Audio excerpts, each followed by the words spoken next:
Welcome to yet another episode of John Works Too Much, but this with my son Ben, because Ben works too much. All right, Ben.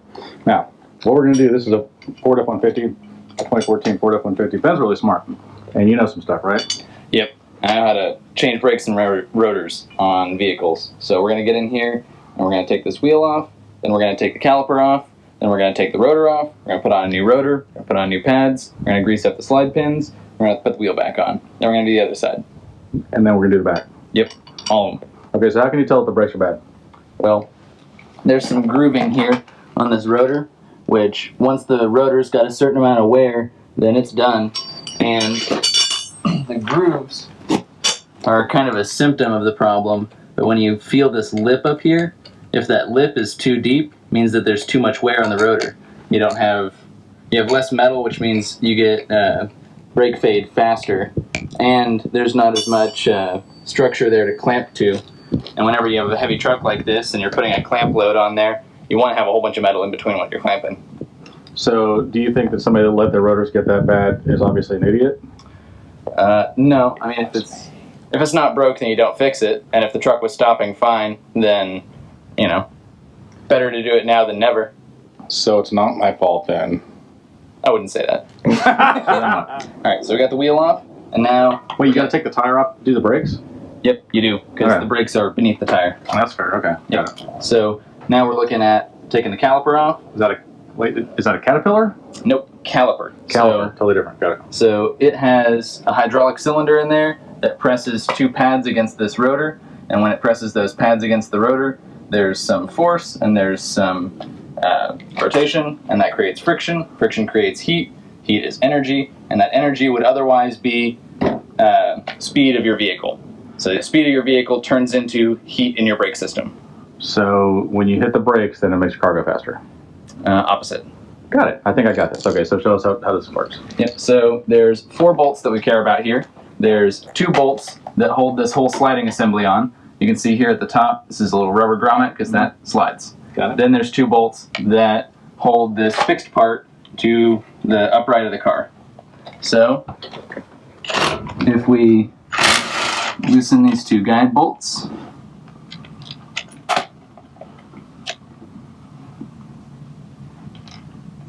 which is stuck in the socket now. I blame Obama. Yep, no matter. I have a different socket that we can use.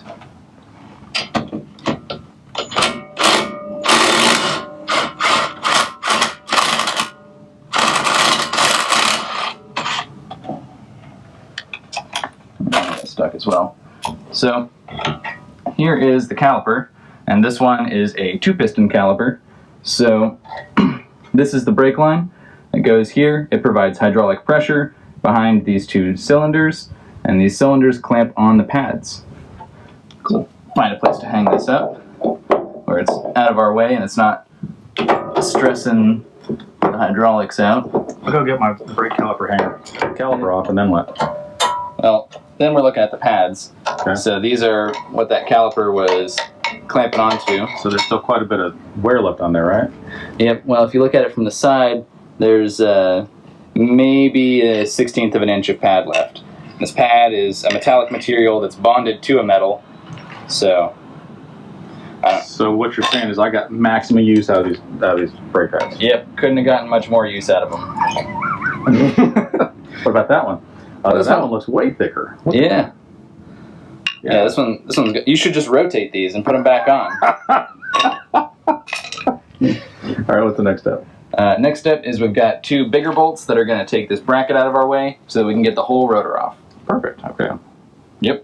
Man do. All right, so now we're going to take the caliper bracket off, just like that. It's got 2 bolts on the back that hold the caliper bracket onto the upright, and then the rotor just comes right off. It's just that easy. And this one's still got plenty of meat on it, but the surface is messed up, so we're just going to put new rotors on it. Because we're lazy? Yep. And because it's cheaper that way. Plus it doesn't cost as much. Yep. So you just put it next to the box, then there's already another one waiting? Yep, it came off the brake rotor tree. Okay. Is that this one? Yep. Oh, I thought it was a crepe myrtle. You gotta watch out whenever they fall. Yeah, no, yeah. Energy here. It feels like that would hurt you. you don't really want to do a whole lot of touching on the brake surface here. But we'll still spray it down with brake clean at the end, so not the biggest deal in the world. And then we'll go ahead and put a lug nut on there so that this will stay in place while we put the caliper bracket back on. Brilliant.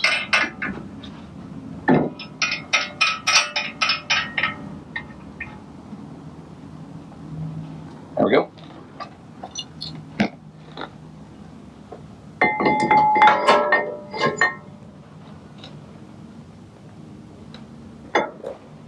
These are the bolts that hold the caliper bracket back on. Huge dudes. Do you think it's important to be able to stop? Or, like, is it kind of random? Like, whatever. Not that big of a deal.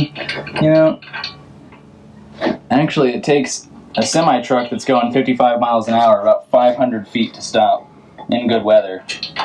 So, What about bad weather? in bad weather it could be even worse. I mean, imagine if the wheels lock up. Well, then you're not going to have any braking force at all. Huh. So it's important then. Yep. Huh. But my tiny little Econo box, it'll stop from 60 miles an hour in about 120 feet. So. Have you timed that? Or measured it? I have not. So you just took somebody's word for it? Yep. Because other people can have good data too. Wait, what? Yep.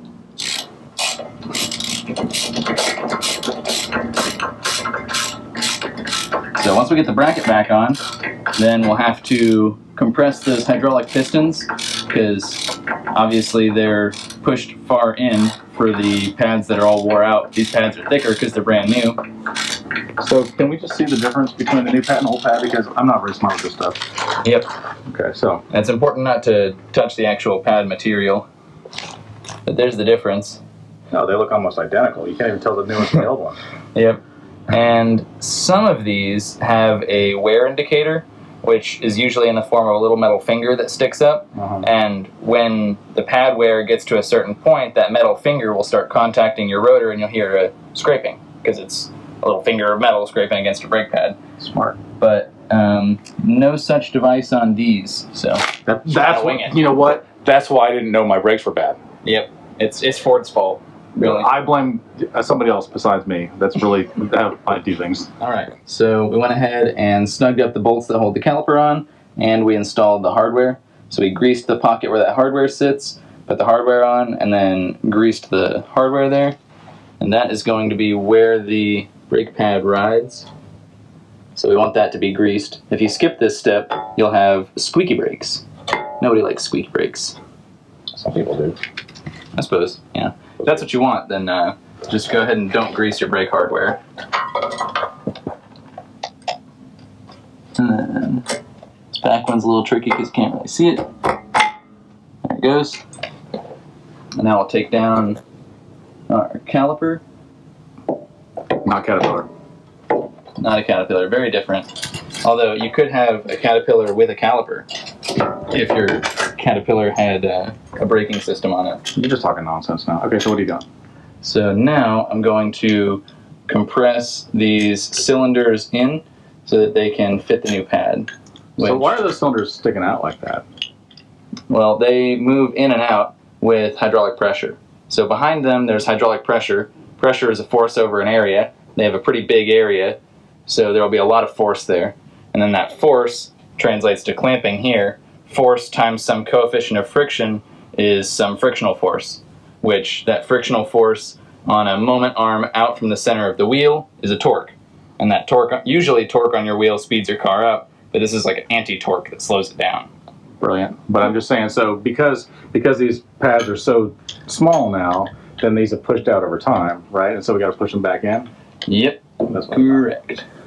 All right, so we were just talking a second ago about, sometimes you don't know that trucks have bad brakes, and then you drive behind them real close, and they got an unstable load. And you're like, not a good idea.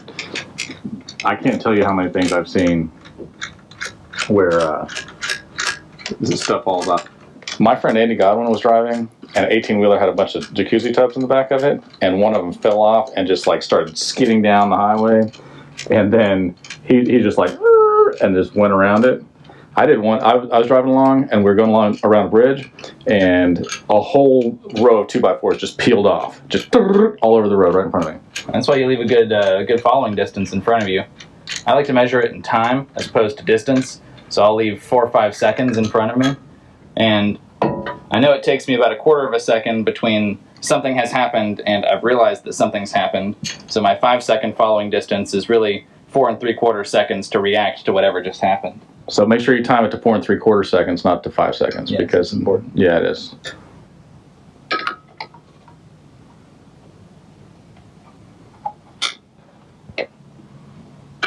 This tool needs a bit of extra length to it, yeah. So I'm just going to use a socket inside of there to help me with that extra distance. If I was to make this tool again, I would put a 3/8 inch square drive on the back of it so that I can run it with my impact. But this is probably nicer on the brake system. You can see that. So what if a person's drunk or high? You think that reaction time goes up or down? I would imagine it goes down. Probably more so when you're drunk as opposed to when you're high. What if you're on meth? You think you got a faster reaction time? Maybe. Depends on if you're trained to be on meth. Like if you're a World War II German soldier and you've trained for it, then maybe. That's a true story, though. Yep. They really did. They were like, we want a perfect fighting machine, one that doesn't need sleep or food, and they invented meth. And then they were like, seriously. And then they were like, you know what? This is actually really bad for people. Let's send it to America and destroy them from the inside out. Yes. Yeah. All right, so this goes on. We get it. And then, yep. All right, so we put the new pads on, and I made sure to grease under the hardware and over the hardware.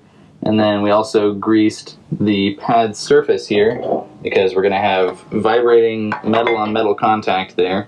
So we definitely want that to be greased to prevent brake squealing from happening. And then from here, it's just 2 more bolts, and this one will be installed.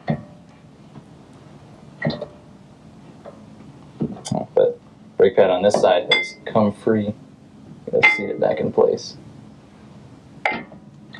Don't be a slave any longer, brake pad. You gotta break free. Break free. Is that peanut butter? Did you eat all that peanut butter? That's my customary socket holder. That sounds like you just ate a bunch of peanut butter while you were out here. Maybe I did. Maybe that's the peanut butter right there. Looks so greasy. Yep. Looks like it's already been eaten. Looks like this is yesterday's peanut butter. Alright, so you got the brake pads on and stuff. Now what? Now we gotta tighten up these lug nuts, which I've got this impact, which I can use to snug these up really quick. So you're retiring? You seem very young to retire. That'll happen sometime. And what I like to do is kind of kick it all around. Yeah. That way, that last little bit of slop comes out of these and it'll stay centered. Because if you just go straight to torquing them down, you'll bind it in a spot where it's not at its lowest point. And then as soon as it hits some vibration, it'll go to its lowest point. You'll have loose lug nuts. Well, what if somebody doesn't have legs? Then I think that's racist for you to imply you have to use it. Be ableist.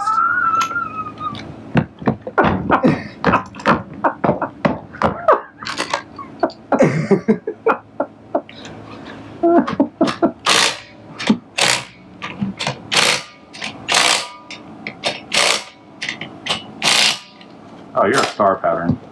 Yep. And then we'll go ahead and drop this wheel down because we don't need it up there anymore. Just like that. And I can take this here tire wrench, do another round of tightening. Alright, so this is the rear of the car, which we thought we were going to have to replace the pads on, but these are actually still good. If you peer through that hole right there, you ought to be able to see the back side of that little groove right there. And you can see that that groove still has plenty of meat on it, on those pads back there. And that's for 2 reasons, really. One is because there's usually less weight over the back of the car as opposed to the front. And whenever you, in a braking condition, the car squats forward and puts more of its weight on the front, so you get more of your braking force out of the front.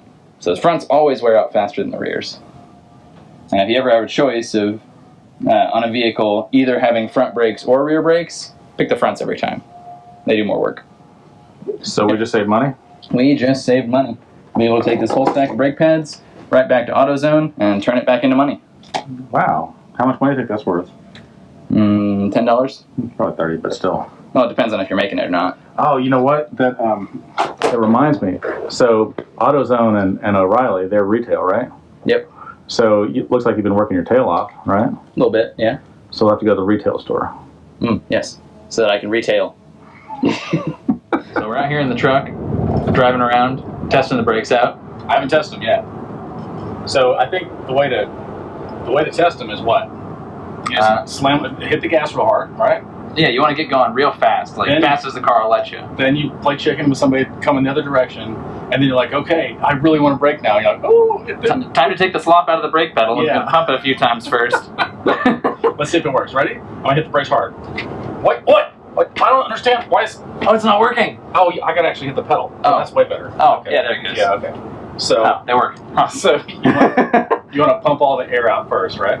Oh no, you're not pumping the air out. You're taking that hydraulic cylinder because the pads are clamping down on something like this. The pads are clamping down on the disc, and whenever we set it back, we set that hydraulic cylinder back. So now there's a gap. So those first few brake pumps that you do, it's going to squeeze down onto that caliper, and then it'll set there. And then every time you push it, it'll be just squeezing directly on it. So like I said, take the air out. Yeah, I guess.